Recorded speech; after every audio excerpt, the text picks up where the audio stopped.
এবার ফেলে দেয়া ডিমের খোসা থেকে মাসে আয় লাখ টাকা।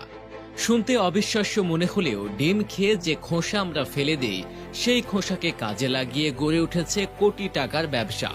ডিমের খোসাকে কাজে লাগিয়ে নামমাত্র পুঁজিতে বদলে গেছে বহু যুবকের ভাগ্য। কিন্তু কিভাবে শুরু করবেন এই ব্যবসা, কি কাজে লাগে এই খোসা? আসুন জেনে নিন ডিমের খোসাকে কিভাবে আপনারা কাজে লাগাবেন। সময়ের সাথে পাল্লা দিয়ে বাড়ছে প্রসাধনী সামগ্রীর বাজার, চাহিদা বাড়ার সাথে বেড়েছে মার্কেট।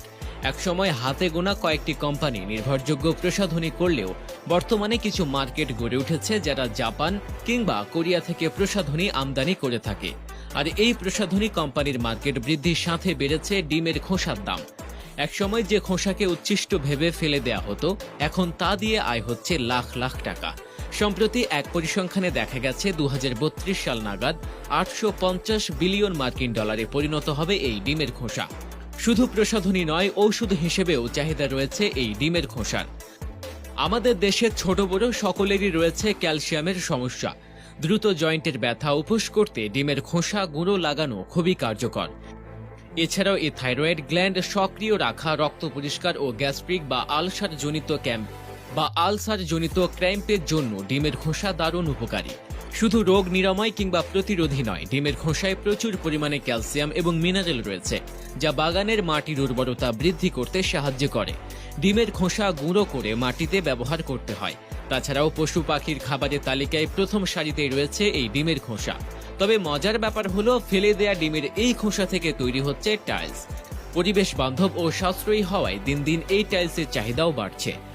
এমন অভিনব উপায়ে টাইলস বানানোর কারিগর উগান্ডার একজন উদ্যোক্তা।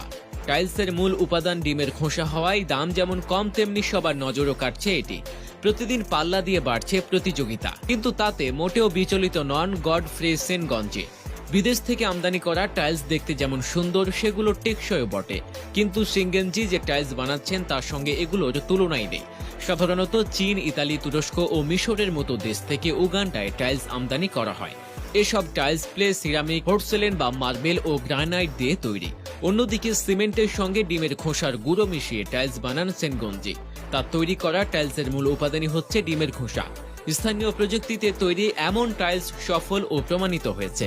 সিমেন্ট দিয়ে বানানো টাইলসের তুলনায় সেনগঞ্জের তৈরি করা টাইলস হালকা, আবার দামও খুব কম।